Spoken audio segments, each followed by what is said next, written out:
الرجیم بسم اللہ الرحمن الرحیم الحمد للہ رب العالمین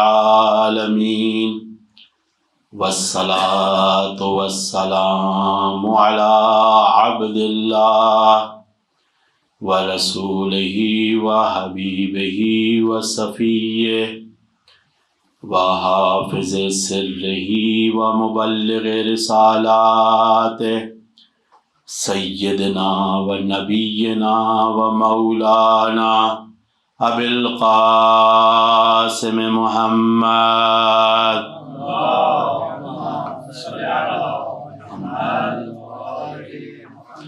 وآلہ الطیبین الطاہرین المعصومین الہداۃ المہدیین لا سیما بقیت اللہ فی الارضین واللعنۃ الدائمۃ علی اعدائہم اجمعین من یوم عداوتہم الی قیام یوم الدین اما بعد فقد قال اللہ تعالی فی کتابہ المجید اعوذ باللہ من الشیطان الرجیم وجعلناہم ائمۃ یہدون بامرنا واوحینا الیہم فعل الخیرات واقام الصلاۃ وایتاء الزکاۃ وَكَانُوا لَنَا عَابِدِينَ وقال النبی صلی اللہ علیہ وآلہ حسین منی وأنا من حسین بر محمد وآل محمد صلوات محمد وآل محمد۔ جس موضوع پر آپ کی خدمت میں عرائض پیش کرنے کا موقع اور توفیق ملی ہے وہ ہے وراثت انبیاء السید الشہداء تا شہید امت۔ اب خدمت میں پہلے دن عرض کیا کہ مظاہر حق اگرچہ ان کے درمیان زمان اور مکان کے لحاظ سے فاصلہ ہی کیوں نہ ہو وہ آپس میں متصل ہیں، اور جو مظاہر باطل ہیں وہ پراکندہ ہیں اور ان کے درمیان آپس میں کوئی تعلق کوئی واسطہ نہیں ہے۔ حق اور کلمہ حق اور کلمہ طیبہ اس کی جڑیں پائیدار ہیں، اس نے باقی رہنا ہے، اور کیونکہ پورا جو عالم ہے، جتنے بھی عوالم ہیں، کائنات ہے، یہ ساری کی ساری کائنات بر مبنی حق و بر مبنی عدالت خلق ہوئی ہے، لہٰذا جو تشریعی حق ہے وہ بھی اس تکوینی حق کے ساتھ ہم آہنگ ہونے کی وجہ سے وہی ہے کہ جس کو باقی رہنا ہے، وہی ہے کہ جو مقصود اصلی ہے پروردگار عالم ہے، اور باطل کے جو مظاہر ہیں وہ اپنے باطل ہونے کے عنوان سے صرف اور صرف اس جہان طبیعت، اس عالم مادہ کے مختلف تقاضوں کے مطابق خودرو جھاڑیوں کی طرح ہیں کہ جو اصل میں مقصود پروردگار عالم نہیں ہے، اور ان میں آپس میں کوئی اتصال بھی نہیں ہے۔ اس کے بعد آپ کی خدمت میں یہ بھی عرض کیا کہ انبیاء کی وراثت بعض چیزوں میں ممکن نہیں ہے جیسے نبوت و رسالت، لیکن اس کے علاوہ بہت ساری خصوصیات میں، تمام خصوصیات میں انبیاء کی وراثت ممکن ہے۔ یہ جو انبیاء کی خصوصیات ہیں ان کو انسان دو طرح سے حاصل کر سکتا ہے، ایک اکتسابی طریقے سے جدوجہد کے ذریعے سے، اور ایک وراثت میں حاصل کر سکتا ہے۔ اکتساب اور وراثت میں فرق آپ کی خدمت میں یہ عرض کیا کہ وراثت کے لیے ایک تو وارث کا مورث کے ساتھ رابطہ اور تعلق ہونا ضروری ہے، لہٰذا اگر ہم انبیاء کے وارث بننا چاہتے ہیں، انبیاء سے وراثت حاصل کرنا چاہتے ہیں، یا کوئی بھی انسان وراثت حاصل کرنا چاہتا ہے، اس کو تین شرائط ہیں اس کے لیے۔ پہلی شرط یہ ہے کہ وہ نظریہ کائنات، وہ عقائد وہ ورلڈ ویو جو انبیاء کا تھا اس ورلڈ ویو کو سمجھے اور اس کو ہضم کرے۔ دوسری شرط یہ ہے کہ انبیاء کی خصوصیات کو اپنے اندر اپنائے، اپنے وجود کو انبیاء کی خصوصیات سے مزین کرے۔ اور تیسری شرط یہ ہے کہ انبیاء کی تعلیمات پر عمل کرے۔ اگر یہ تین کام کر لیتا ہے، جس حد تک کرے گا اسی حد تک اس کے اندر صلاحیت آ جائے گی کہ یہ انبیاء کی وراثت کا حقدار بن جائے۔ اس کے ساتھ ساتھ یہ بھی عرض کیا کہ وراثت اور اکتساب میں ایک اور فرق یہ ہے کہ اکتسابی طور پہ چیزیں حاصل کی ہوئی انسان سے چھن سکتی ہیں، زائل ہو سکتی ہیں وہ صفات، لیکن جو وراثت میں اس کو ملتی ہیں انبیاء سے، جو مانوی صفات ملتی ہیں، وہ کبھی بھی اس سے زائل نہیں ہوتی۔ پس ہم اگر یا کوئی بھی شخص اگر چاہتا ہے کہ وہ وارث انبیاء بنے تو اس کے لیے یہ دروازہ کھلا ہے کہ ان تین شرائط پر عمل کرے تو وہ وارث انبیاء بن سکتا ہے۔ اس کے بعد آپ کی خدمت میں عرض کیا کہ کچھ خصوصیات ایسی ہیں کہ جو بعض انبیاء کی مختص ہیں، اور کچھ خصوصیات ایسی ہیں کہ جو تمام انبیاء میں مشترک ہے۔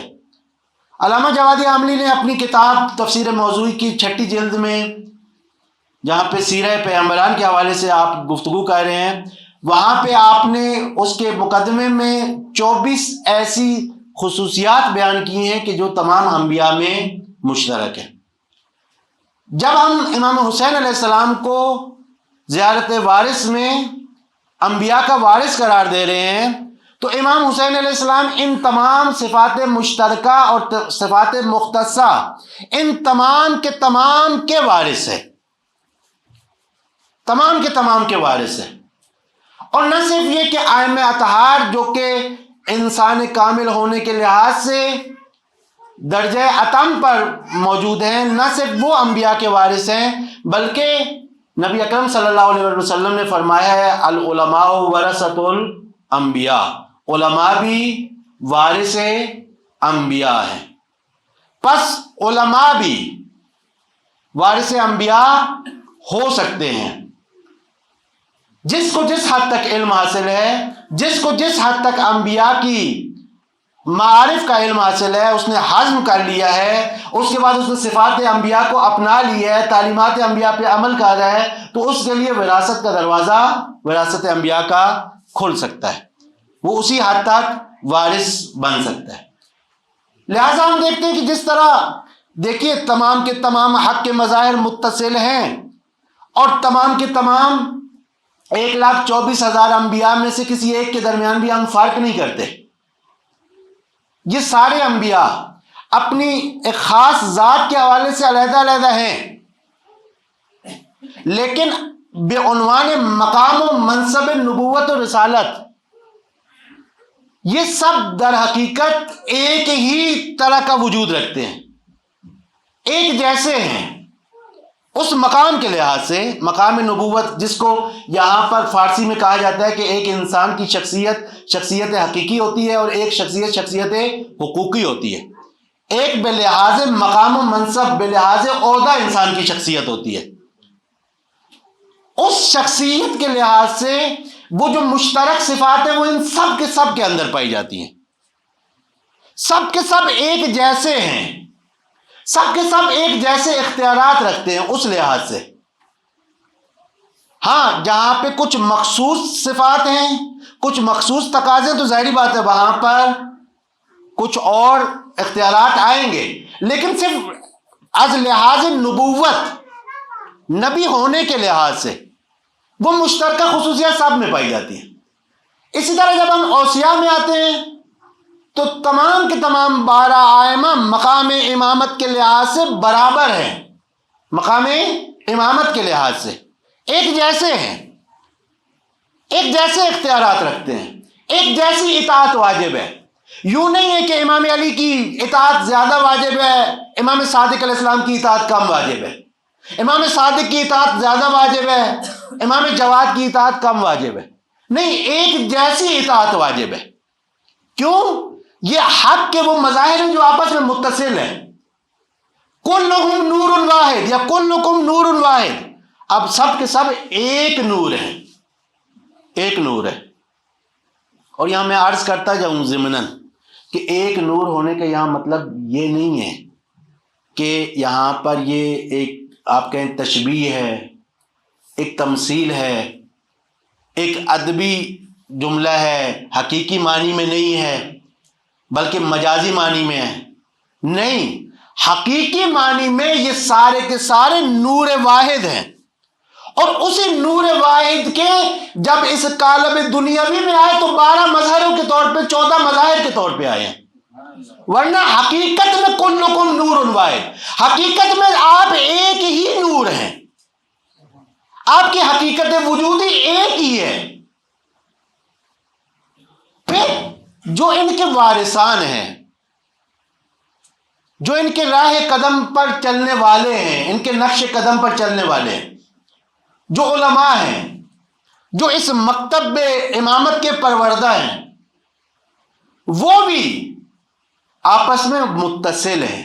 یوں نہیں ہے کہ امام خمینی کو بے عنوان ولی فقیہ زیادہ اختیارات حاصل ہوں، رہبر معظم کو کم حاصل ہوں، رہبر شہید کو زیادہ اختیارات حاصل ہوں، لیکن سید مجتبیٰ کیونکہ ان دونوں سے مثال کے طور پہ عمر میں چھوٹے ہیں یا بعد میں آئے ہیں تو ان کے اختیارات کم ہیں. نہیں، اطاعت ان تینوں کی بھی ایک جیسی ہے. کیوں؟ یہ سارے کے سارے مظاہر حق ہیں جو آپس میں متصل ہیں. ان تینوں کی بھی ائمہ اطہار کے ذیل میں، یہ یاد رہے، ائمہ اطہار کے ذیل میں مانتے ہیں ہم. ائمہ اطہار کے ذیل میں جس طرح کی اطاعت امام خمینی کی واجب ہے، اسی طرح کی اطاعت آج آیت اللہ سید مجتبیٰ خامنہئی کی بھی واجب ہے. یہ کیوں؟ یہ سارے کے سارے مظاہر حق آپس میں کیا ہیں؟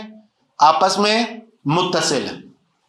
اس کے بعد آپ کی خدمت میں عرض کیا کہ وہ چیزیں کہ جس میں ائمہ امام حسین علیہ السلام اور پھر امام حسین علیہ السلام کے ساتھ باقی تمام ائمہ اطہار اور تمام ائمہ اطہار کے ذیل میں علماء حقہ جن چیزوں میں وارث ہیں انبیاء کے، ان میں سے ایک چیز سب سے اہم، سب سے بنیادی، وہ توحید ہے. آپ کی خدمت میں کل عرض ہوا. اور توحیدی معاشرہ ماہیت کے لحاظ سے مختلف ہے غیر توحیدی معاشرے سے. تمام انبیاء آئے، انہوں نے توحید کی طرف دعوت دی. یا قوم اعبدوا اللہ، یا قوم اعبدوا اللہ، وَلَقَدْ بَعَثْنَا فِي كُلِّ أُمَّةٍ رَسُولًا أَنِ اعْبُدُوا اللَّهَ وَاجْتَنِبُوا الطَّاغُوتَ. جتنے انبیاء آئے، یہ دو نکاتی ایجنڈا سب کا تھا. أَنِ اعْبُدُوا اللَّهَ وَاجْتَنِبُوا الطَّاغُوتَ، اللہ کی عبودیت کرو، اللہ کے عبد بن جاؤ. عبد یعنی کیا؟ کل آپ کی خدمت میں عرض کیا، جس کا سب کچھ آقا کا ہے، جس کا پورا بدن، اس کا ایک حصہ بھی اس کا نہیں ہے، آقا کی ملکیت ہے. اور جس کے اعمال، کام، وہ بھی آقا کی ملکیت ہے. جس کا اٹھنا بیٹھنا آقا کی ملکیت ہے، جس کا کھانا پینا آقا کی ملکیت ہے، جس کا بولنا آقا کی ملکیت ہے. عبد جب کوئی کام کرتا تھا، اس کام کے نتیجے میں اس کو جو اجرت ملتی تھی وہ اس کا بھی مالک نہیں بنتا تھا. نہ صرف یہ کہ جاہلیت میں یہ ہو، اسلام میں بھی اسی حکم کو قبول کیا ہے. اس کا مالک اس کا آقا ہوگا، مگر یہ کہ ان کے درمیان قرارداد ہو جائے کہ تم مالک بن سکتے ہو، جتنے جتنے مالک بنتے جاؤ گے، اتنا اتنا مجھے دیتے جاؤ گے، آزاد ہوتے جاؤ گے. مکاتبہ ہو جائے ان کے درمیان. ورنہ عبد مالک نہیں ہے اپنے کام کا بھی، کسی چیز کا مالک نہیں ہے. اللہ کے ساتھ اس طرح کا رابطہ تشریعی طور پہ، تکوینی طور پہ تو ہے. تکوینی طور پہ تو کون ہے جو اپنے اوپر اختیار رکھتا ہے؟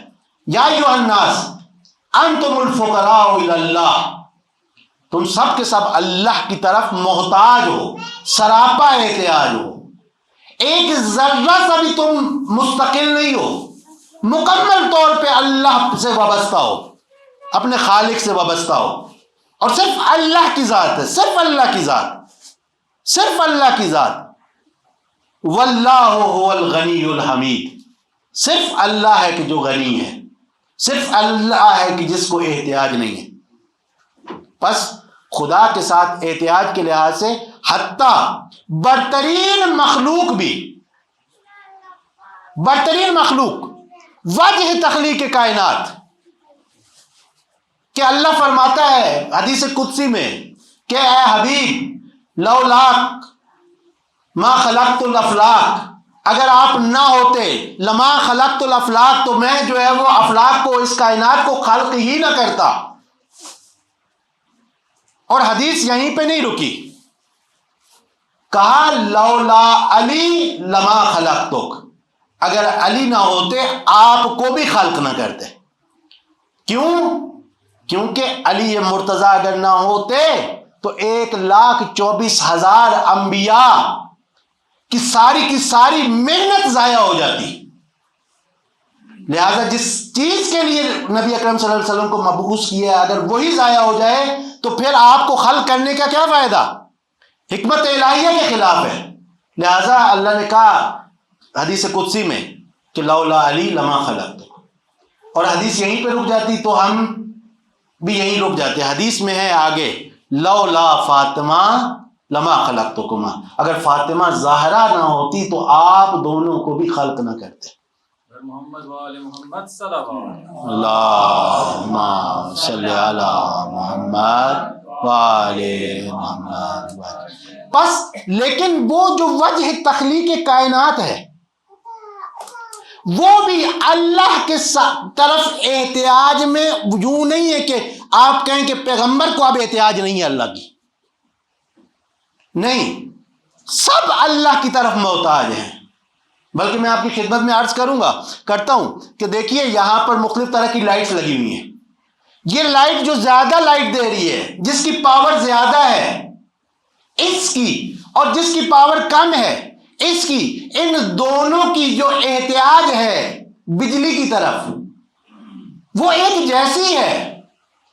بجلی ایک لمحہ بھی نہ ہو تو ان میں سے کوئی بھی نہیں چل سکتا۔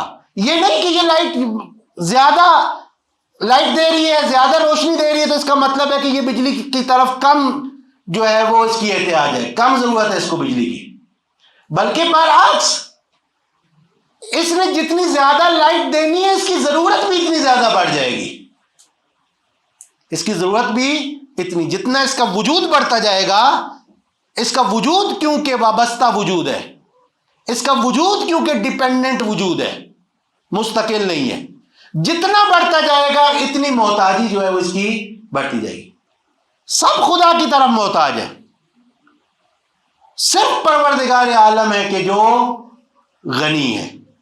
پس یہ عبد عبودیت یہ ہم سے چاہی گئی ہے، اور یہ عبودیت کا مقام اتنا بلند ہے کہ جب بھی پیغمبر کے لیے کوئی ایسی خصوصیت بیان کرتے کہ جس میں افتخار ہوتا پیغمبر کے لیے، تو قرآن یہ نہیں کہتا کہ سبحان الذی اسریٰ برسولہ، سبحان الذی اسریٰ بنبیہ، سبحان الذی اسریٰ بحبیبہ، نہیں، سبحان الذی اسریٰ بعبدہ۔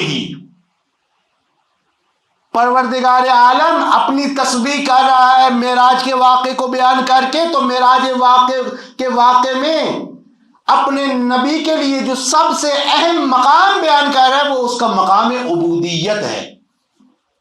اور آپ گواہی بھی دیتے تو آپ پہلے کیا کہتے ہیں؟ پہلے رسالت کی گواہی دیتے ہیں یا پہلے عبودیت کی؟ وَأَشْهَدُ أَنَّ مُحَمَّدًا عَبْدُهُ وَرَسُولُهُ۔ عبودیت اتنی اہم چیز ہے، ہم سے عبودیت چاہی گئی ہے۔ اب جب ہم سے عبودیت چاہی گئی ہے،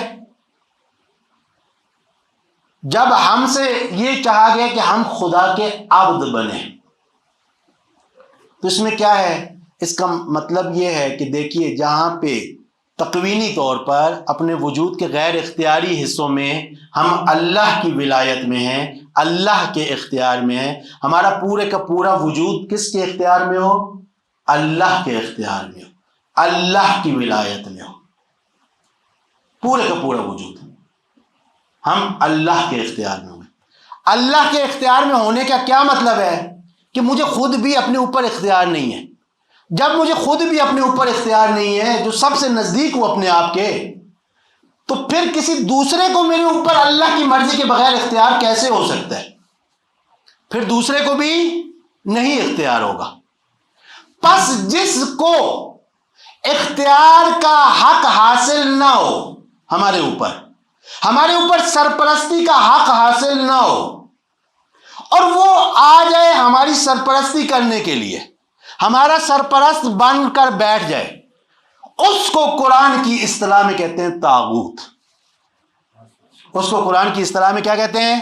طاغوت۔ کیوں؟ کیونکہ ہم عبد ہیں، ملک ہیں اللہ کی، ہمارے اوپر اختیار، صاحب اختیار صرف اللہ ہے۔ یہ میرا موبائل ہے، اس کو میں استعمال کر سکتا ہوں، کیوں؟ کیونکہ میں اس کا مالک ہوں، اور اگر آپ میں سے کسی کو میں اجازت دوں تو وہ بھی استعمال کر سکتا ہے۔ کیوں؟ کیونکہ میں مالک ہوں، میں نے آپ کو اجازت دے دی ہے۔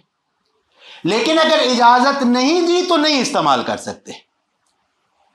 انسان سارے کے سارے مخلوقات اللہ کی ملک ہیں، اگر اللہ نے ان کے اوپر تصرف کرنے کی اجازت دے دی ہے تو فبہا، ٹھیک ہے، اجازت ہے، استعمال کر سکتے ہو کیونکہ مالک نے اجازت دے دی ہے۔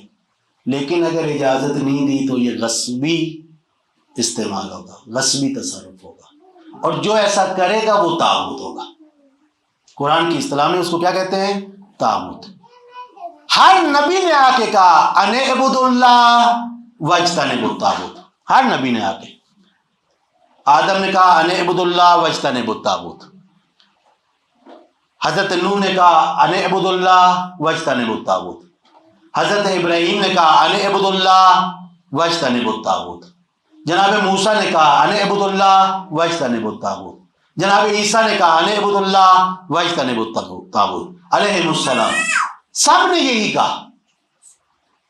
ہاں، لیکن اب کیا ہوا ہے؟ جب پیغمبر آئے ہیں اب تھوڑا سا فرق آ گیا، تھوڑا ترتیب میں فرق آ گیا۔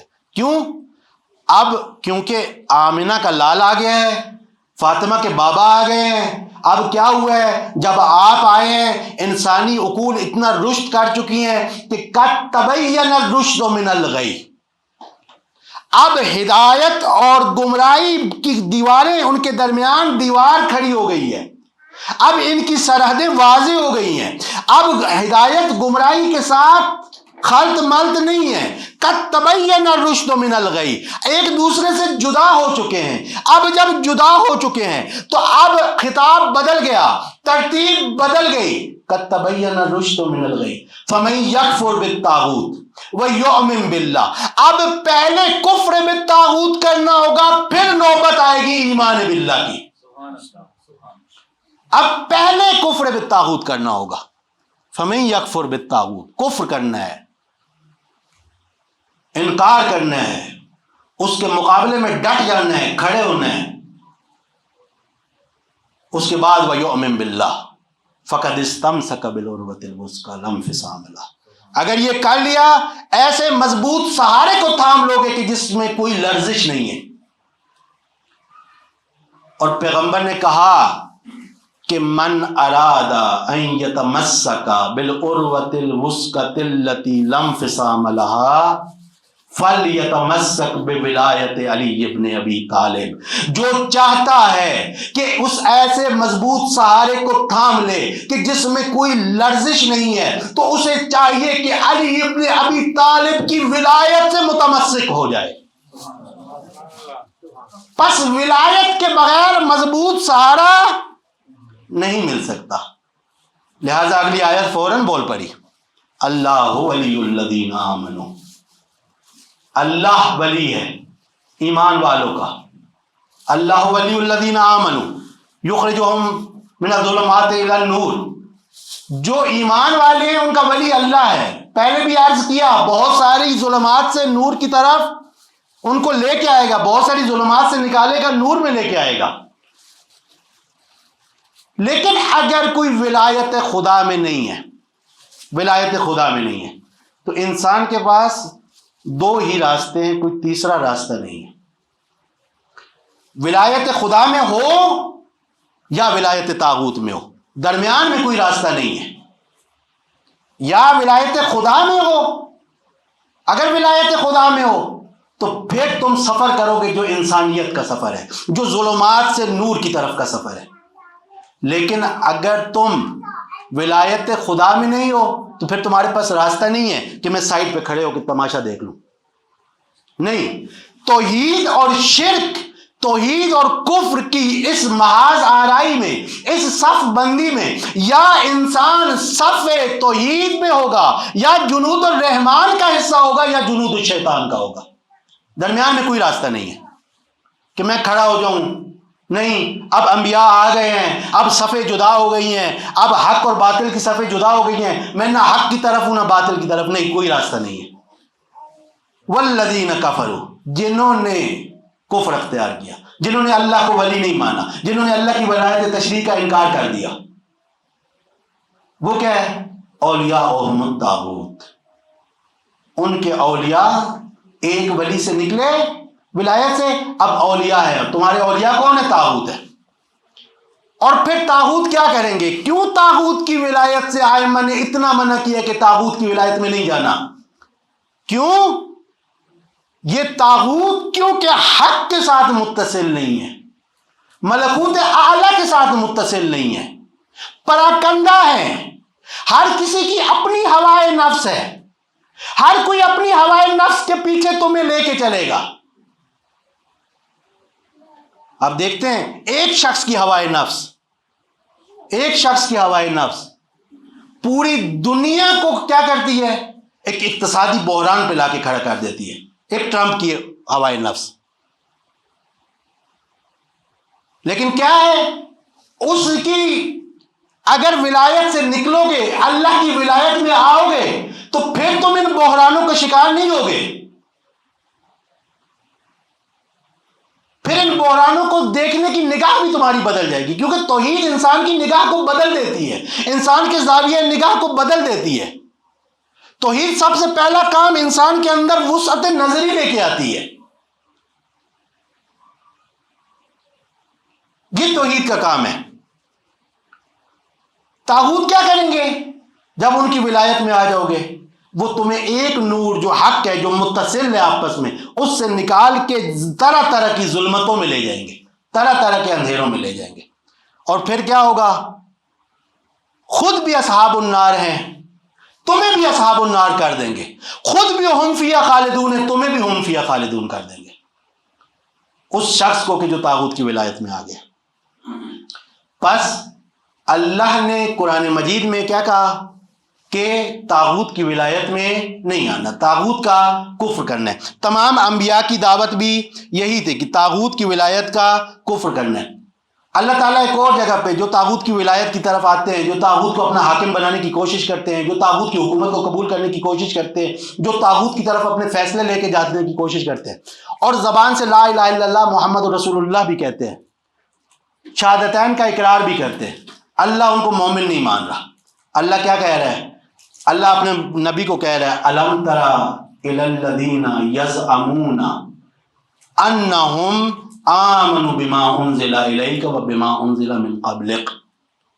یہ زبان سے کیا کہہ رہے ہیں کہ جو آپ پر نازل ہوا ہے اس پہ بھی سب کے سب پر ایمان لا رہے ہیں، اور جو آپ سے پہلے انبیاء پہ نازل ہوا ہے، یعنی 1,24,000 انبیاء کے اوپر نازل ہونے والی تمام کی تمام تعلیمات پر ہم ایمان لا رہے ہیں. زبان سے یہ سمجھتے ہیں، اپنے آپ سے یہ سمجھتے ہیں.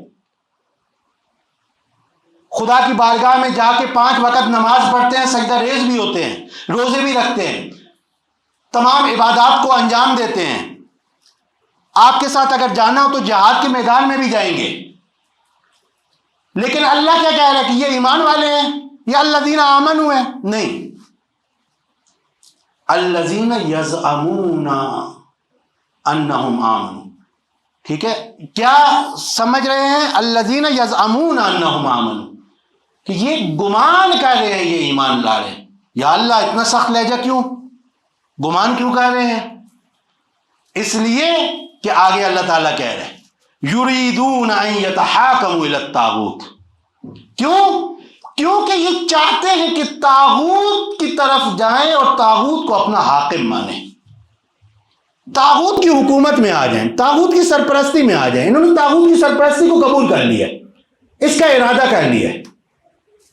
اتنا ارادہ کرنا ہے، اب قرآن ان کو الذین آمنوا نہیں کہہ رہا، الذین یزعمون انہم آمنوا ہے۔ یہ کیوں؟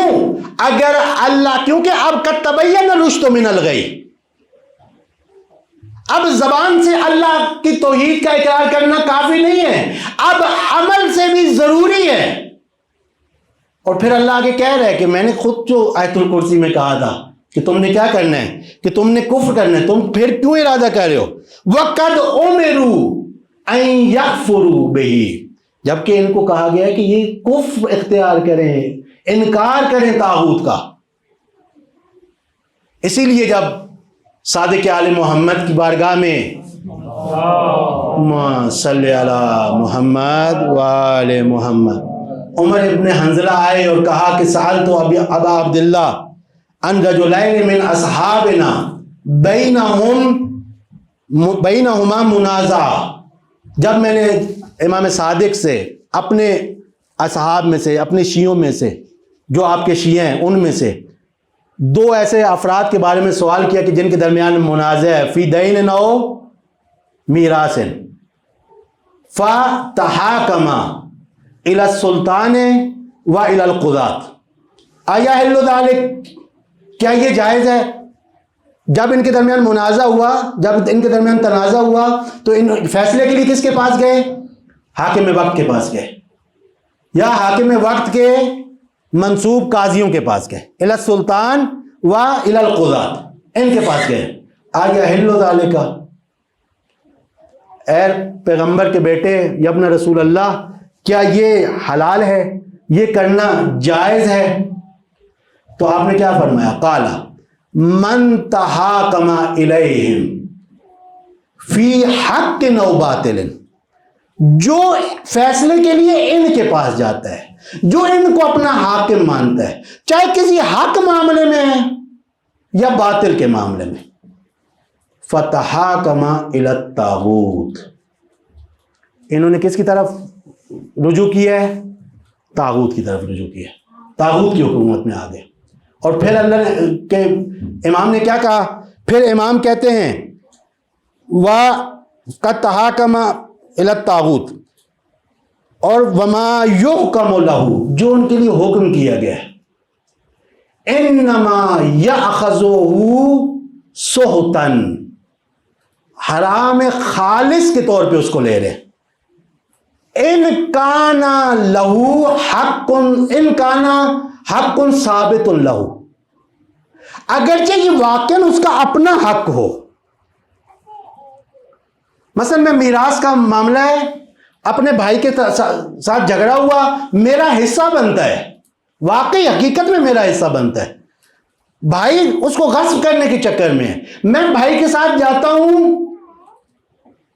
طاغوت کی عدالت میں، وہاں پر آ کے میں فیصلہ لیتا ہوں، میرا اپنا مسلم حصہ مجھے مل جاتا ہے۔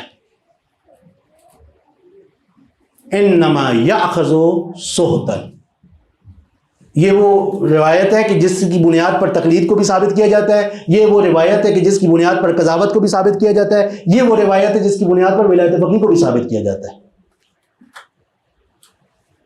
کیا اس نے کیا؟ یاخذ سحتا، کیوں؟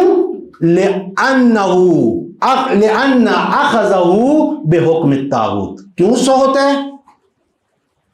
اس لیے کہ طاغوت کے حکم سے لیا ہے۔ اور کہا گیا ہے وَقَدْ أَمَرَ اللَّهُ أَن يُكْفَرَ بِهِ، جبکہ اللہ نے اس کو کیا حکم دیا تھا؟ طاغوت کا کفر کرنا ہے۔ اور یہیں پہ آپ نے اس آیت شریفہ کی تلاوت بھی کی کہ یریدون ان یتحاکموا الی الطاغوت۔ اب اس کے بعد، اس آیت شریفہ کی تلاوت کے بعد، اس کے بعد پھر راوی نے کہا مولا پھر رائے حال تو بتائیں، اب ان کی طرف نہیں جائیں گے تو ہم کیا کریں گے، رائے حال بتائیں، کیف یصنعان؟ تو امام نے کہا ینظران الی من کان منکم، دیکھیں گے اس طرف کی، اس شخص کی طرف، اس شخص کو جا کے ڈھونڈیں گے، من کان منکم قد روا حدیثنا، جو ہماری حدیثوں کی روایت کرتا ہو،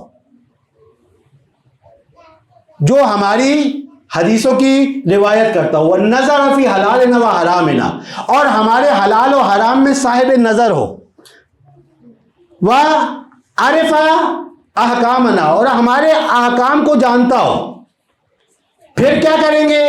فَلْيَرْزُ بِهِ حَكَمًا، اس کو حکم مان لیں گے۔ تم نے ان کو حکم مان لیا جس کے اندر یہ خصوصیات تھی، دیکھ لیا، ہاں میں پھر کیا کروں؟ فَإِنِّي قَدْ جَعَلْتُهُ عَلَيْكُمْ حَاكِمًا، میں اس کو تمہارے اوپر حاکم قرار دے رہا ہوں۔ اور اگر اس نے ہمارے حکم کے مطابق فیصلہ کیا اور تم میں سے کسی ایک نے فلم یقبل منہ، اس کو قبول نہیں کیا، تو یہ کیا کیا؟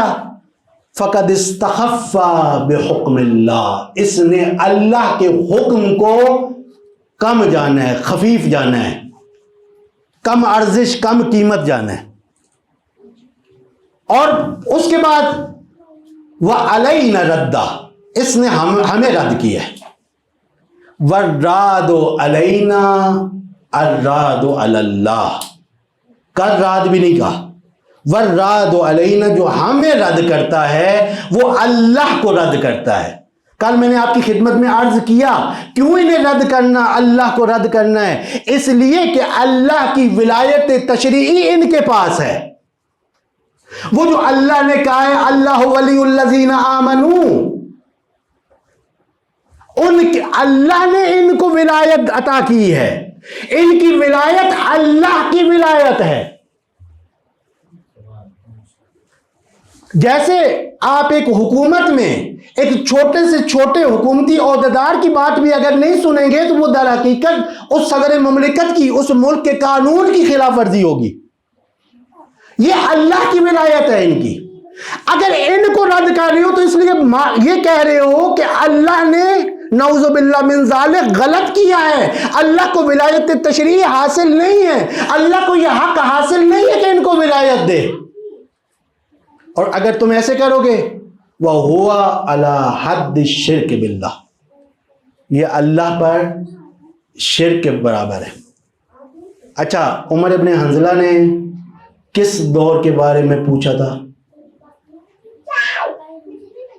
اپنے زمانے کے لوگوں کے بارے میں پوچھا تھا نا۔ ہم تو دیکھیں قاعدہ اشتراک ہے احکام میں، اس کی وجہ سے ہم بھی ان احکام کے مشمول ہیں نا، ورنہ عمر ابن حنظلہ نے کس کے لیے پوچھا تھا؟ پس ولایت فقیہ صرف زمانے غیبت کبریٰ میں شامل ثابت نہیں ہے۔ یہ اپنے زمانے کے لوگوں میں کہہ رہے ہیں کہ تم میں جو فقیہ ہو جس کے اندر یہ شرائط ہوں، اگر یہ شرائط ہیں تو ہم سے کیونکہ ان کا مکانی فاصلہ ہے تو وہ ہماری طرف سے تمہارے اوپر حاکم ہیں۔ ولایت فقیہ کوئی ایسا نظام نہیں ہے کہ جو غیبت کبریٰ کے بعد علماء نے گھڑ لیا ہو یا آج امام خمینی لے کے آئے ہوں، نہیں، خود امام صادق علیہ السلام اپنے زمانے میں کہہ رہے ہیں قد انی جعلتہ علیکم حاکما۔ پس ولایت فقیہ جیسے زمانے غیبت کبریٰ میں جو غیبت زمانی ہے، ایسی غیبت مکانی میں بھی اگر معصوم تک دسترسی نہیں ہے تو وہاں پر بھی نظام یہی تھا کہ فقہا کی طرف رجوع کرنا ہے۔ ظاہری بات ہے اس زمانے کے تقاضوں کے مطابق اس طرح سے یہ نظام تھا۔ پس یہ مقبول ہے عمر ابن حنظلہ کہ اگر نہ ہو تو قضاوت کے تمام کیوں اس کو مقبولہ کہتے ہیں؟ اس لیے کہ اگر یہ نہ ہو، اس کو کیوں علماء نے قبول کیا ہے؟ اس لیے کہ اگر اس روایت کو قبول نہ کریں تو قضاوت کے تمام احکام کے جو مسلم ہیں وہ سارے کے سارے زیر سوال چلے جائیں گے، تقلید زیر سوال چلی جائے گی، ولایت فقیہ زیر سوال چلی جائے گی۔ اس میں امام کہہ رہے ہیں کہ اگر تم اپنا حق بھی طاغوت سے لوگے تو وہ طاغوت سے کیا ہوگا؟ وہ سہت ہوگا۔ پھر ایک اور روایت سناؤں اور آپ کی ذہن سے تمام کروں۔ حدیث قدسی ہے، امام صادق علیہ السلام سے مروی ہے۔ امام فرماتے ہیں کہ اللہ تعالیٰ نے فرمایا قال اللہ لَأُعَذِّبَنَّ كُلَّ رَعِيَّةٍ فِي الْإِسْلَامِ، میں ہر ضرور بے ضرور، آپ کو پتہ ہے نون تاکید ثقیلہ بھی ہے، پیچھے لام بھی لگا ہوا ہے، تاکید بر تاکید، لَأُعَذِّبَنَّ ضرور بے ضرور، کل رعیت، ہر اس رعیت پر عذاب کروں گا، کس پر؟ دانت بولایت کل امام جائر لیس من عند اللہ، جو کسی ایسے امام جائر کی اس میں آ جائے۔ امام جائر کون ہے؟ یا رسول اللہ، یا اللہ کون ہے بتا دیا، آگے اس کی یہ اسی کی کیا کہہ رہے توضیح ہے، قید توضیح ہی ہے، جو لیس من عند اللہ ہے، وہ امام جائر ہے جو اللہ کی طرف سے نہیں ہے۔ جو کسی ایسی کی رعیت بن گئی، ایسے کی سرپرستی اور حکومت کو جس رعیت نے قبول کر لیا کہ جو اللہ کی طرف سے نہیں ہے، اللہ کی طرف سے نہیں ہے، تو یہ امام جائر ہے۔ اللہ کی طرف سے نہیں ہے تو یہ وَجَعَلْنَهُمْ أَئِمَّةً يَدْعُونَ إِلَى النَّارِ، یہ جہنم کی طرف بلانے والے آئمہ میں سے ہے۔ یہ وہ ہے کہ جو یخرجون من النور الی الظلمات، یہ نور سے ظلمات کی طرف جو ہے وہ لے کے جانے والے، کیونکہ نور سے ظلمات کی طرف لے کے جانے والے، لہٰذا میں ضرور بے ضرور ایسی رعیت پہ عذاب کروں گا۔ اگلا جملہ سنے انسان کا دل ہل کے رہ جاتا ہے، وَإِن قَانَتِ الرَّعِيَّةُ فِي أَعْمَالِهَا بَرَّةً تَقِيَّةً، اگرچہ یہ رعیت خود اپنے اعمال میں انتہائی پرہیزگار، نیک اور متقی ہو۔ ذرا تصور کیجئے کہ اگر کوئی سرور کونین کا پروردہ ہو تو وہ سارے کے سارے تو یوں نہیں ہے کہ تقوی سے دور ہوں گے، لیکن کیا ہوا؟ ولایت ولی اللہ کو قبول اگر نہیں کیا، حدیث کیا کہہ رہی ہے؟ بس اگر سارے کے سارے یہ متقین بھی ہو لیکن ولایت طاغوت کو قبول کر لیا ہے، امام جائر کی ولایت کو قبول کر لیا ہے، حاکم طاغوت کو قبول کر لیا ہے۔ رہبر معظم کہتے ہیں کہ جب بھی صدر اسلام میں لفظ امام استعمال ہوتا تھا، امام کا مطلب حاکم ہوتا تھا، اور رہبر معظم ہی فرماتے ہیں 250 سالہ میں پڑھ لیجئے گا امام سجاد علیہ السلام کے اس ذیل میں کہ امام سجاد جب یہ کہہ رہے ہیں کہ قبر میں تم سے پوچھا جائے گا من امامک، تو اس کا مطلب یہ ہے، یہ خود امام کی طرف سے ایک مبارزہ ہے کہ قبر میں تم سے پوچھا جائے گا اپنا حاکم کس کو مانا ہے، علی ابن الحسین کو مانا ہے یا مروان ابن حکم کو مانا ہے یا عبد الرحمن ابن مروان کو مانا ہے، کس کو اپنا حاکم مانا ہے؟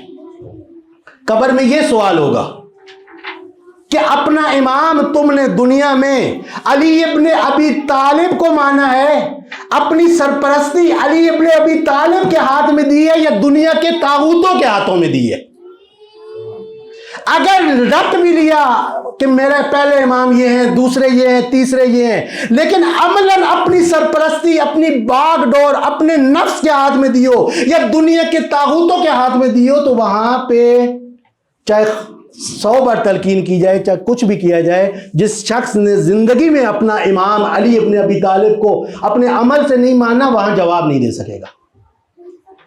رہبر معظم 250 سالہ میں امام سجاد کے اس کے ذہن میں کہہ رہے ہیں، اور پھر اس کے بعد حدیث آگے ہے وَلَأَعْفُوَنَّ عَنْ كُلِّ رَعِيَّةٍ فِي الْإِسْلَامِ، میں ضرور بے ضرور ہر اس رعیت کو بخش دوں گا، اسلام مسلمانوں کی اس رعیت کو، دانت بِكُلِّ امام عادل من اللہ، جو کس کی ولایت میں آ گیا؟ بولایت امام عادل من اللہ، دانت بولایت کل امام عادل من اللہ، جو اللہ کی طرف سے ہو۔ امام عادل وہ ہے جو اللہ کی طرف سے ہے، جس کو اللہ نے اجازت دی ہوئی ہے۔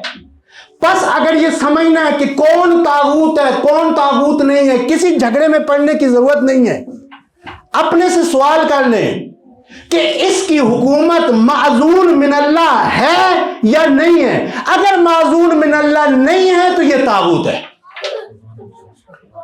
وَإِنْ كَانَتِ الرَّعِيَّةُ فِي نَفْسِ أَنفُسِهَا، اگرچہ رعیت اپنے نفسوں میں ظالمۃ مسیۃ، ظالم ہو، گناہ گار ہو. یہ ہے ولایت اہل بیت، اور ولایت اس ولایت کے جو ذیل اہل بیت کی ولایت ہے اس میں آنا. پس امام حسین علیہ السلام اس ایک ہدف یہاں پر بھی، کیونکہ وارث انبیاء ہیں، لہذا امام حسین علیہ السلام طاغوت کے مقابلے میں نکلے. خود زمانے پدر یزید بھی نکلے، اس وقت اور طریقہ تھا، اور تقاضا تھا. یہ جو رہبر معظم کہہ رہے ہیں ہم رضمان حسین، آپ بتائیے محاذ ایک نہ ہو تو انسان ہم محاذ ہو سکتا ہے؟ نہیں ہو سکتا نا. ہم محاذ کون ہوگا؟ جن کا محاذ ایک ہو. یہ میرے محاذ کا ساتھی ہے، تب ہوگا نا جب میں اور وہ ایک ہی محاذ پہ کہیں لڑ رہے ہوں. رہبر کہہ رہے ہیں سارے کے سارے ائمہ ہم رضمان حسین تھے، یعنی جس محاذ پہ حسین ابن علی لڑے ہیں اسی محاذ پہ تمام کے تمام ائمہ لڑے ہیں، صرف اسلحہ مختلف تھا. پس یزید کے خلاف صرف حسین ابن علی نے قیام نہیں کیا، بلکہ ہر امام نے اپنے وقت کے تقاضوں کے مطابق اپنے وقت کے طاغوت کے خلاف قیام کیا ہے. اور اس معاملے میں کبھی تقیہ نہیں کیا. تقیہ صرف اپنے جانثاروں کی جانوں کی حفاظت کے لیے کیا ہے، کبھی بھی تقیہ نہیں کیا اس چیز میں کہ ہم مخالف ہیں. کبھی بھی نہیں تقیہ کیا. سب نے مبارزہ کیا، سب ہم رزم ہیں حسین ابن علی علیہ السلام کے. پس تمام ائمہ نے وہ سیرت کے جو 200-250 سال ائمہ کی مستقل اور مستمر اور مسلسل سیرت رہی ہو، اگر امام کوئی ایک بار کام کر دے تو ہم کہتے ہیں کہ یہ سیرت امام ہے، حجت ہے. جو 250 سال مسلسل ائمہ نے کیا ہو اس کی حجیت کتنی زیادہ ہوگی. لہذا طاغوت کے خلاف نکلنا امام حسین علیہ السلام بھی اسی لیے نکلے. امام فرماتے ہیں کہ ایک منزل پہ کربلا سے جب کربلا کی طرف آ رہے ہیں، راستے میں ایک منزل پہ کہا قال رسول اللہ صلی اللہ علیہ وسلم، رسول پاک صلی اللہ علیہ وسلم نے کہا من رعا سلطانا جائرا مستحلا لحرم اللہ، جو کسی ایک ایسے سلطان جائر کو، امام جائر کو، طاغوت کو دیکھے کہ جو حرام خدا کو حلال کر رہا ہو، ناقضا لعہد اللہ، میثاق الہی، عہد الہی کو توڑنے والا ہو، مخالفا لسنت رسول اللہ، اللہ کے رسول کی سنت کا مخالف ہو، وَيَعْمَلُ فِي عِبَادِ اللَّهِ بِالْإِثْمِ وَالْعُدْوَانِ، جو اللہ کے بندوں کے درمیان اسم و عدوان کے ساتھ عمل کرتا ہو، فَلَمْ يُغَيَّرْ بِفِعْلٍ وَلَا قَوْلٍ، اور وہ اس جو کیفیت بنی ہوئی ہے، جو صورتحال بنی ہوئی ہے، اس کو بدلنے کے لیے نہ اپنے فعل سے کوئی اقدام کرتا ہے، نہ عمل سے کوئی اقدام کرتا ہے، نہ اپنی زبان سے کوئی اقدام کرتا ہے. تو پھر کیا ہے؟ فَحَقٌ عَلَى اللَّهِ أَن يُدْخِلَهُ مُدْخَلًا، جس جگہ اس طاغوت کو اللہ داخل کرے گا، اولئک اصحاب النار هم فیہا خالدون، جہاں پہ اس طاغوت کو کرے گا وہاں پہ اس خاموش رہنے والے کو بھی اللہ پہ کو حق حاصل ہے کہ وہیں پہ اسی جگہ پر، اسی مقام پر، جو مقام جہنم میں اس کا ہوگا اسی مقام پر اس کو بھی لے گئے. کون کہہ رہے ہیں؟ امام حریت حسین ابن علی، کب؟ کربلا کے راستے میں.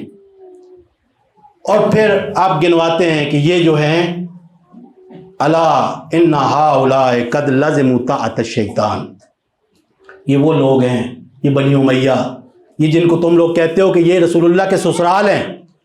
رسول اللہ کے سسرال کے بارے میں حسین ابن علی کیا کہہ رہے ہیں یہ سنیں. اول رسول اللہ کے اس طرح کے رشتے نہیں ہیں، اسلام میں رشتہ داریاں نہیں ہیں. وہ مسیحیت ہے کہ جہاں پہ فلانا ابن اللہ ہے، فلانا یہ ہے، فلانا رسول اللہ کا اللہ کا لاڈلا ہے. یہاں پہ یوں نہیں ہے کہ اللہ کے کوئی لاڈلے ہوں، رسول اللہ کے کوئی لاڈلے ہوں. یہاں پہ اگر بیٹا بھی ہوگا، اگر نبوت کے راستے سے جدا ہوگا تو اس کا اہل نہیں قرار پائے گا. یہاں یوں نہیں ہوگا کہ تم نے ایک خاص حکم کے تحت، اگر کہا گیا ہے کہ رسول اللہ کی بیویوں کا احترام کرنا ہے اور وہ تمہاری امہات ہیں، کس لحاظ سے امہات ہیں کہ ان کے ساتھ نکاح نہیں کر سکتے بعد میں، نہ یہ کہ اب وہ محرم بھی ہو گئی ہیں، اب تم سے پردہ بھی ضروری نہیں ہے، تو تم اسی کی بنیاد پہ کسی کو مومنین کی خالہ بناؤ، کسی کو مومنین کا ماموں بناؤ، کسی کو مومنین کا سسرالی بناؤ، رسول اللہ کا سسرالی بناؤ، مومنین کا ننہال بناؤ. ایسا نہیں ہے، یہ مذاق ہے دین کا، یہ مذاق ہے. یہ وہی کام ہے جو یہودی کرتے تھے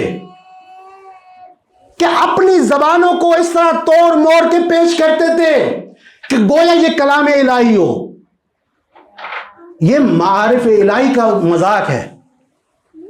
حسین ابن علی سے پوچھو کہ جب مدینہ میں پوچھا تو تب بھی کہا ظننتو ان طاغیتہم قد ہلک، اور یہاں بھی کہہ رہے ہیں ان ہؤلاء قد لزموا طاعت الشیطان. کچھ چھوٹا واقعہ نہیں پیش آیا، جب طاغوت آیا ہے اطاعت شیطان آ گئی ہے. وَتَرَكُوا طاعت الرحمن، رحمان کی اطاعت کو انہوں نے چھوڑ دیا ہے، شیطان کی اطاعت کو اپنا لیا ہے. وَأَظْهَرُوا الْفَسَادَ، زمین میں فساد برپا کر دیا ہے انہوں نے. جب اللہ کے ولی کی حکومت نہیں ہوگی، اگرچہ وہاں پہ ایسے لوگ بھی ہوں کہ جن کے پیشانیوں پہ سجدوں کے نشان ہوں، جو دن بھر روزے رکھتے ہوں، رات بھر قیام الہی میں گزارتے ہوں، پوری زندگی حج الہی میں گزار دیو، صفا و مروہ کے درمیان بے گناہ مارے جائیں، اگر ولایت ولی الہی میں نہیں ہے تو جنت کی خوشبو تک نہیں سونگھ سکیں گے. روایت ہے رسول پاک صلی اللہ علیہ وسلم کی. حسین کا قیام اس لیے، بس ختم کروں، شہید امت کا قیام بھی اسی لیے، امام خمینی کا قیام بھی اسی لیے، امام شہید خامنئی کا قیام بھی اسی لیے. 7 یا 8 بار زندان میں گئے، کئی بار جلا وطن ہوئے، لیکن طاغوت کے مقابلے میں ڈٹے رہے. ہاں لیکن حکمت عملی کے ساتھ. حکم اولی یہی ہے کہ طاغوت کا انکار کرنا ہے، لیکن حکم ثانوی بھی موجود ہے. اس حکم ثانوی کی اگر شرائط موجود ہے تو حکم ثانوی پہ عمل کرنا ہے، حکم اولی کی شرائط موجود ہے تو حکم اولی پہ. اور اگر حکم ثانوی کی شرائط موجود ہے تو کیونکہ طاغوت کی حکومت میں جانا سور کا گوشت کھانے کے برابر ہے، مردار کا گوشت کھانے کے برابر ہے. جو چیز انسان کراہت سے کھا رہا ہو، بے دلی سے کھا رہا ہو، وہاں پہ بریانیاں بنا کے نہیں کھاتا سور کے گوشت کی، قورمے نہیں پکاتا، پھر دعوتیں نہیں اڑاتا، بے قدر ضرورت. پھر طاغوت کی حکومت میں بے قدر ضرورت، اور وہ اپنی ذمہ داری کبھی نہیں بھولنی کہ ہاں نکلنا ہے اس طاغوت کی حکومت سے. دونوں طرف زیادہ روی نہ ہو، نہ یہ کہ وہ جو اس طرف گئے ہیں ان کو کہو کہ جی یہ طاغوتی ہیں فلانے ہیں. بھائی وہ مکلف ہے خود، رہبر معظم کا فتویٰ موجود ہے، اگر اس نے رہبر معظم نے فتویٰ دیا ہے اس کے مطابق عمل کر رہے ہیں تو ٹھیک ہے. اور جو دوسری طرف سمجھ رہے ہیں کہ یہ تکلیف ہے، وہ بھی مکلف ہے، لیکن اپنی اپنی ڈومین میں رہیں. اور الحمدللہ رہبر شہید کے خون کا یہ، اس کی برکت سے الحمدللہ دوبارہ واپس مومنین کے دل آپس میں جڑے. لیکن ایک موضوع ہے جو ابھی بھی اور آگے بھی اٹھے گا، لہذا اس کی طرف اشارہ کیا. تو رہبر معظم نے پوری زندگی طاغوت کے خلاف، لیکن حکمت عملی کے ساتھ. سباق والے کہتے تھے تم ہمارے خلاف بات کرتے ہو، تمہاری ساری تقریریں ہمارے خلاف ہیں، لیکن تمہاری تقریر میں ایسا کچھ نہیں ملتا جس کو پن پوائنٹ کر کے ہم کہیں کہ یہ ہمارے خلاف ہے. تارے کلی پوری کی پوری طاغوتی حکومت کے خلاف ہے. 250 سالہ انسان کے اندر جو کچھ کہا گیا ہے زیادہ تر انقلاب سے پہلے کا ہے، سب کا سب طاغوتی حکومت کے خلاف ہے. تربیت کی ہے ایک نسل کی، اور پھر دنیا کے سب سے بڑے طاغوت کے مقابلے میں کھڑے ہو گئے، ڈٹ کے کھڑے ہو گئے، ڈٹ کے کھڑے ہو گئے۔ جب معلوم تھا کہ بار بار دھمکیاں مل رہی ہیں، لیکن ایک ہی جملہ کہا تم ہم سے بیعت لینا چاہتے ہو؟ یہاں پر ہمارے آئیڈیل حسین ابن علی ہیں، انبیاء کے وارث حسین ابن علی ہیں، انبیاء میں تھے وہ فریق یقتلون کی جن کو قتل کر دیا جاتا تھا، تھے، لیکن اس کے باوجود اپنے مشن سے پیچھے نہیں ہٹے۔ حسین ابن علی کہا گیا بیعت کر لو، کہ کیا کہا؟ ان الداعی ابن الداعی، یہ حرام زادے کی حرام زادہ اولاد، قد رکزنی بین السلتین بین السنتین بین السلت والذلہ وہیہات من الذلہ، یہی نعرہ بلند کیا، مثل لا یبایع مثل یزید، جیسے حسین ابن علی نے کہا ہے اے ٹرمپ، میں اگرچہ حسین کا 86 سالہ بیٹا ہوں، لیکن میں میدان میں کھڑا رہوں گا، میں ڈٹ کے رہوں گا۔ اور جیسے حسین ابن علی نے اپنے وقت کے یزید کے ہاتھ میں ہاتھ نہیں دیا، میں بھی تمہارے سامنے سر تسلیم خم نہیں کروں گا۔ اور جیسے حسین ابن علی علیہ السلام کے خون نے پوری دنیا میں فوراً انقلاب برپا کرنا شروع کر دیا تھا، ایسے میرا خون بھی، جو کہ حسین ابن علی کے ایک پیروں کا خون ہے، وہ بھی پوری دنیا میں ایک انقلاب برپا کر دے گا۔ یہ ہے وراثت انبیاء۔ بس ختم کروں، ہمارا کیا ہے اس میں کام؟ اگر ہم یہاں پر علوم دینی حاصل کر رہے ہیں تو ہمارا کام ہے کہ علماء ربانی بنے،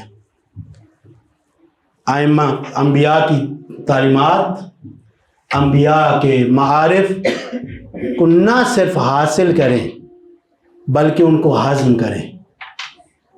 اس کے بعد علماء کی، انبیاء کی صفات اپنے اندر لے کے آنے کی کوشش کریں، ان کی تعلیمات پر عمل کریں، اور کوشش کریں انبیاء کے وارث بنیں۔ اور جب انبیاء سے وراثت میں طاغوت کے خلاف مبارزے کا جذبہ ملے، توحید کے پرچم کی خاطر مبارزے کا جذبہ ملے، جب خدا کے راستے میں بغیر کسی دوسرے پہ نگاہ رکھے، کسی اجر پہ نگاہ رکھے، تبلیغ کرنے کی توفیق ملے، وراثت میں یہ ملے، تو پھر میدان عمل میں جائیں۔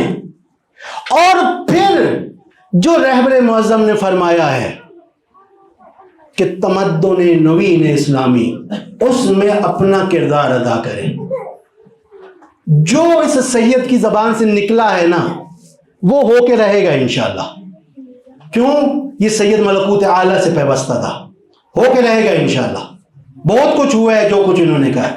تمدن نوین اسلامی آئے گا، صرف دیکھنا یہ ہے کہ اس میں ہم کہاں کھڑے ہیں، ہمارا کیا کردار ہے، ہم کیا العلماء ورثۃ الانبیاء بنتے ہیں یا نہیں بنتے۔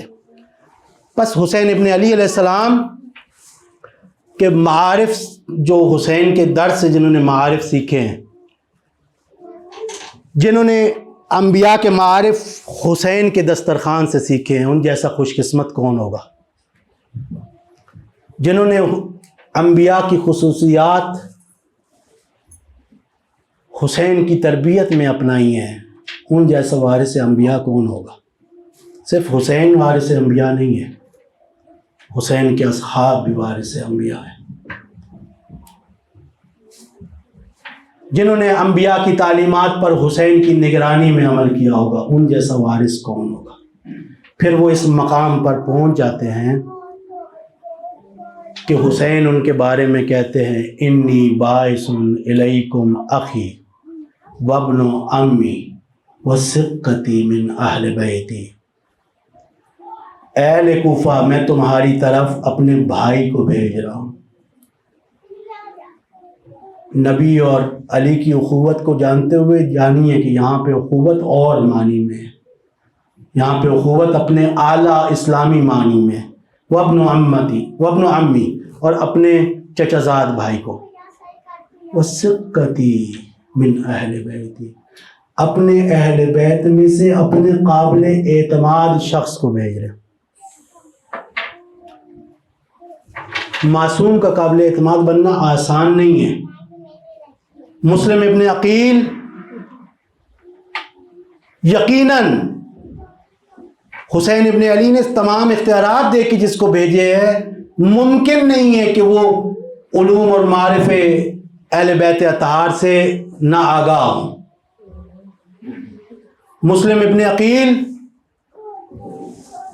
روایت میں ہے، چند لوگوں کے بارے میں روایت ملتی ہے، ایک مسلم ابن عقیل بھی ہیں کہ جن کی کچھ نہ کچھ شباہت تھی پیغمبر سے۔ مسلم ابن عقیل کو بھیجا۔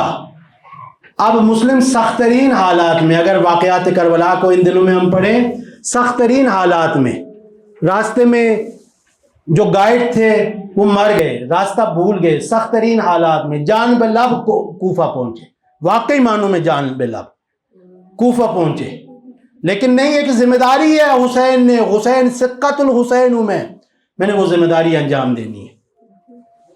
5 شوال کو مسلم ابن عقیل کوفہ میں پہنچ گئے، 5 شوال کو 64 دن کوفہ میں رہے، اس کے بعد بے دردی سے شہید ہو گئے۔ لیکن اپنی شہادت سے صرف 27 دن پہلے حسین ابن علی کو خط لکھا۔ 37 دن مسلسل حسین ابن علی کے سفیر نے کوفہ کے حالات کا جائزہ لیا، مکمل اطمینان کر لیا کہ کوفہ کے حالات سازگار ہیں، مکمل اعتماد کر لیا۔ اب حسین ابن علی علیہ السلام کو خط لکھ دیا کہ مولا 12,000 یا ایک اور روایت کے مطابق 18,000 لوگوں نے میرے ہاتھ پر آپ کی بیعت کر لی۔ کوفہ کے لوگ اپنے دعوے میں صادق ہیں، مولا تشریف لے آئے۔ لیکن ایک وقت ایسا آیا اسی سب کچھ کے بعد کہ دیکھیے بصیرت نہ ہو، انسان کی زندگی میں توحید نہ ہو، انسان طاغوت شناس نہ ہو، تو طاغوت حق کے لبادے میں آتا ہے اور انسان پہچان نہیں پاتا کہ یہ مظہر حق ہے یا مظہر باطل ہے۔ لہذا طاغوت حسین جیسا روپ ڈھال کے عبید اللہ ابن زیاد کوفہ وارد ہوا،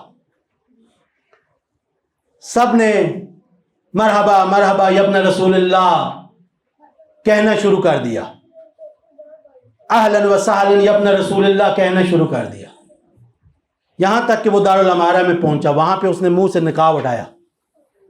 یہ جو اتنی بڑی تعداد میں تھے، لیکن کیونکہ توحید خون میں رچی بسی نہیں تھی، خدا توحید کا تقاضا خدا سے خوف ہے۔ ایک فرد آیا ہے، 10-15 لوگ بھی ساتھ نہیں ہیں، اب خوف کے مارے کانپنے لگ پڑے، سارے اپنے گھروں میں واپس چلے گئے۔ اسی وقت چاہتے دارالامارہ میں نہ جانے دیتے۔ اس کے بعد مسلم ابن عقیل دیکھے حسین ابن علی کے مکتب کے پروردہ کیسے ہوتے۔ ہانی کے گھر میں بلایا گیا، کیونکہ مجھے ابھی نام یاد نہیں آ رہا ہے، ایک صحابی تھے ساتھ جو بصرہ کے تھے، وہ بھی ساتھ تھے، اور وہ ابن زیاد کے ساتھ آئے تو بیمار پڑ گئے۔ ہانی بھی نہیں ملنے گئے تھے ابن زیاد کو، ادھر سے اس صحابی کے بیماری اور عیادت کے بہانے یہ شخص جو ہے وہ عبید اللہ ابن زیاد اس کی عیادت کے لیے آیا۔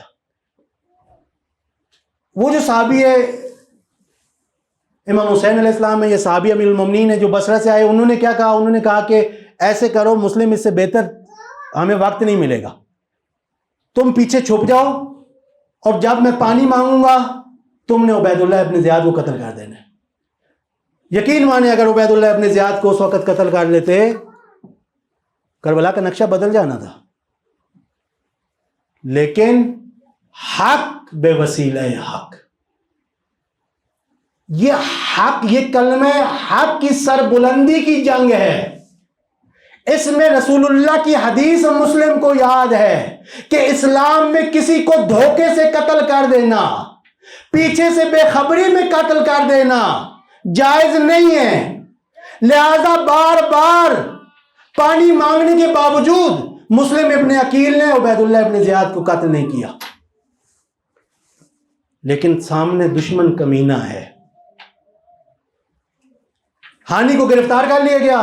جب ہانی کو گرفتار کیا گیا، بلایا گیا اس بہانے سے کہ آؤ ملاقات کے لیے، وہاں گرفتار کر لیا گیا. اب مسلم ابن عقیل نے یہاں پر یہ فیصلہ کیا کہ فوری طور پر قیام کیا جائے. یہاں پر بصیرت کا پتہ چلتا ہے. یہاں پہ توابین میں سے ایک شخص یہ تھا، اس نے کہا کہ میرا اجتہاد یہ کہتا ہے.